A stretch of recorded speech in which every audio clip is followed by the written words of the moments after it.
जादुई हाथी। South Africa के माड़ा गांव में कविश नाम का एक हथियारों का स्मगलर रहता था।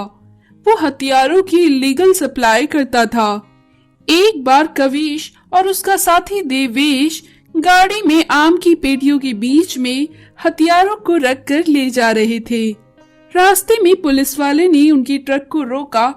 पुलिस वाला बोला, क्या है इसमें, जरा दिखाओ तो। देवेश बोला, कुछ नहीं साहब, आम है बस। पुलिस वाले ने ऊपर ऊपर से चेक किया और बोला, चलो ठीक है, जाने दो इन्हें। कविश और देवेश अपनी चालाकी से काफी खुश थे। तभी एक बार गांव में पुलिस वाला बदल गया। एक नया पुलिस अधिकारी चेकिंग के लिए लगाया गया। कविश और देवेश ने उस पुलिस वाले को चेकिंग करते हुए चुपचाप देखा। वो नया पुलिस वाला यात्रियों की और फल दूध की गाड़ियों की मशीनों से चेकिंग करता था और वो बहुत बारीकी से हर चीज की तलाशी लेता था। देवेश कविश से बोला, मालिक, अब हमारे हथियारों का व्यापार कैसे चलेगा? ये पुलिस वाला तो बड़ा तेज है, हम इसकी नजरों से हथियारों को बचाकर नहीं ले जा पाएंगे। कविश बोला, हाँ बात तो तुम ठीक कर रहे हो, पर हमें जल्दी कोई तरकीब निकालनी होगी। तभी अगले दिन कविश के पास एक फोन आया। फोन पर एक आदमी बोला, कविश, मुझे एक पेटी हथियार चाहिए, इसके लिए मैं तुम्हें 50 करोड़ रुपए दूंगा। कविश बोला, अरे साहब, इस तरफ पुलिस का शक बढ़ गया है, बहुत कड़े तरीके से जगह जगह चेकिंग हो रही है।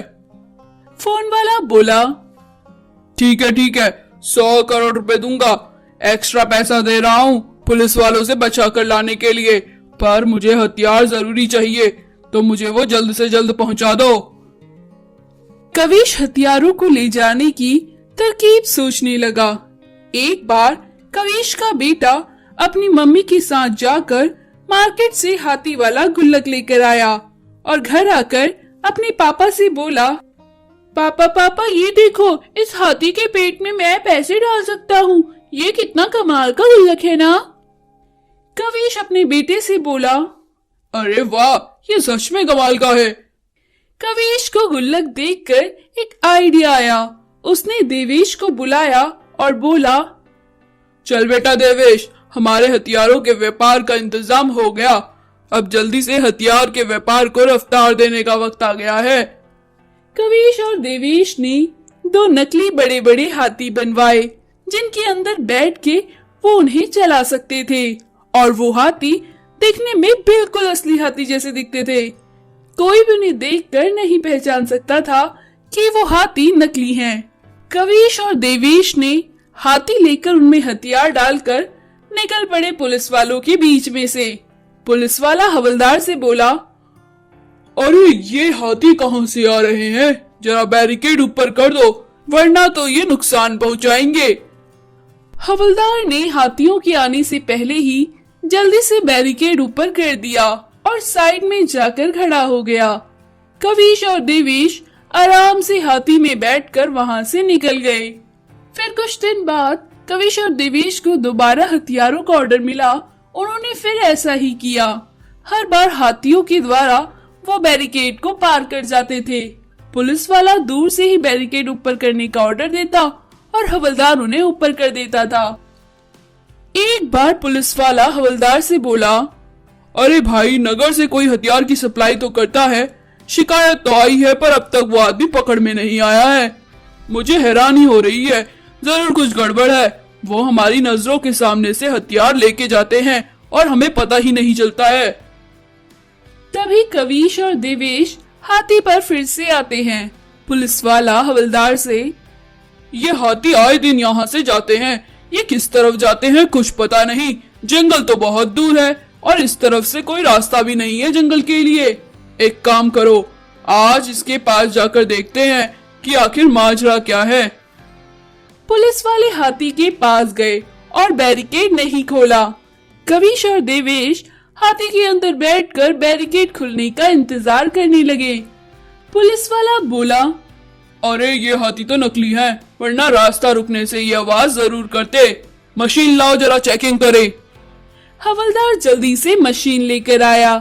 मेटल डिटेक्टर मशीन ने पहचान लिया कि अंदर कुछ गड़बड़ है।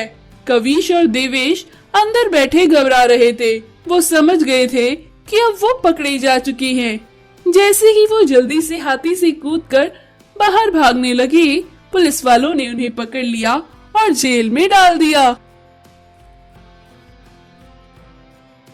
जादुई पेंसिल। देवगढ़ नामक नगर के पास एक मंदिर था। इस मंदिर के बाहर दिव्या और हिमांशु नाम के 2 बच्चे रहते थे।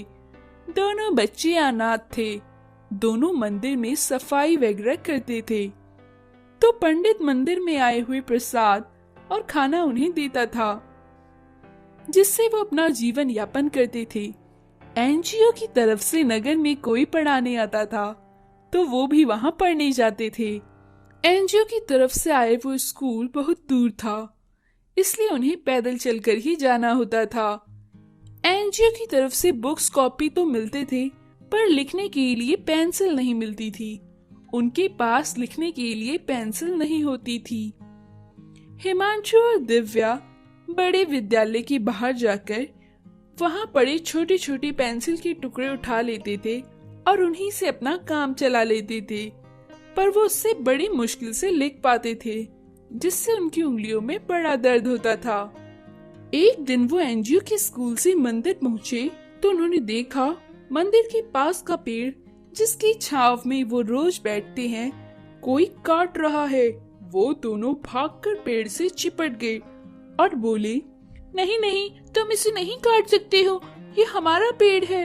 पेड़ काटना कानूनी अपराध है, क्या तुम इतना भी नहीं जानते? पेड़ काटने आए लोगों ने बच्चों को डराने की बहुत कोशिश की, पर वो नहीं डरे और बोले, अगर तुम यहाँ से नहीं गए तो हम चिल्ला चिल्ला कर सबको बुला देंगे और तुम्हें पुलिस पकड़ कर ले जाएगी। भागो यहाँ से, नहीं तो हम चिल्लाना शुरू कर देंगे। उनकी बात सुन वो लोग वहाँ से भाग गए। तभी पेड़ बोला, हिमांशु और दिव्या, धन्यवाद, आज तुमने मेरी जान बचाई है। हिमांशु और दिव्या आश्चर्यचकित होकर बोले, पेड़ पेड़ बोल रहा है क्या? ऐसे कैसे पेड़ बोल सकता है? पेड़ बोला, मैं एक जादुई पेड़ हूँ। मैं तुम्हें तब से जानता हूँ जब से तुम्हें कोई मेरी छाव में छोड़ गया था। आज तुमने मुझे बचाया है। मैं तुम्हें वरदान देना चाहता हूँ, मांगो, क्या चाहते हो? हिमांशु झट से बोला, मुझे एक पेंसिल चाहिए, ऐसी पेंसिल जो कभी खत्म ना हो। दिव्या बोली, और मैं स्कूल आते जाते बहुत थक जाती हूँ, मेरे पैर में बहुत दर्द होता है, मुझे एक साइकिल चाहिए। पेड़ दोनों की नादानी वाली बातें सुन हंसता हुआ बोला, तुम बड़े नादान बच्चे हो। मैं तुम्हें एक जादुई पेंसिल देता हूँ। तुम सच्चे मन से इससे जो भी बनाओगे वो तुम्हें सच में मिल जाएगा। ऐसा कहकर पेड़ उन्हें पेंसिल देता है। हिमांशु पेंसिल लेकर बड़ा खुश होता है। वो दिव्या के लिए पेंसिल से साइकिल बनाता है। तभी तुरंत वहाँ एक साइकिल आ जाती है। अगली सुबह दोनों बड़े खुश होकर साइकिल में बैठकर स्कूल जाते हैं। अब दिव्या हिमांशु को किसी भी चीज की जरूरत होती, हिमांशु उसका चित्र बना देता। वो चीज हिमांशु के सामने प्रकट हो जाती। वो उससे अपने लिए जूते, चप्पल, कपड़े और खाने का सामान बनाते थे। एक बार एक चोर उन्हें देख लेता है। वो अब पेंसिल को चुराने की योजना बनाता है। जब रात को हिमांशु और दिव्या सो रहे होते हैं, तो चोर हिमांशु के बैग से पेंसिल चोरी करता है और कहता है, वाह वाह, अब मैं इस पेंसिल से बहुत सारे पैसे बनाकर अमीर हो जाऊंगा। आहा, पहले मैं इस पेंसिल से एक रस्सी बनाकर इन दोनों को यहाँ बांध देता हूँ। चोर जैसे ही पेंसिल से रस्सी बनाता है, वहाँ रस्सी की जगह सांप प्रकट हो जाता है और सांप को देखकर चोर डर के मारे वहाँ से भाग जाता है और दोबारा कभी लौट कर नहीं आता। दिव्या और हिमांशु अपनी जिंदगी खुशी खुशी जीते हैं।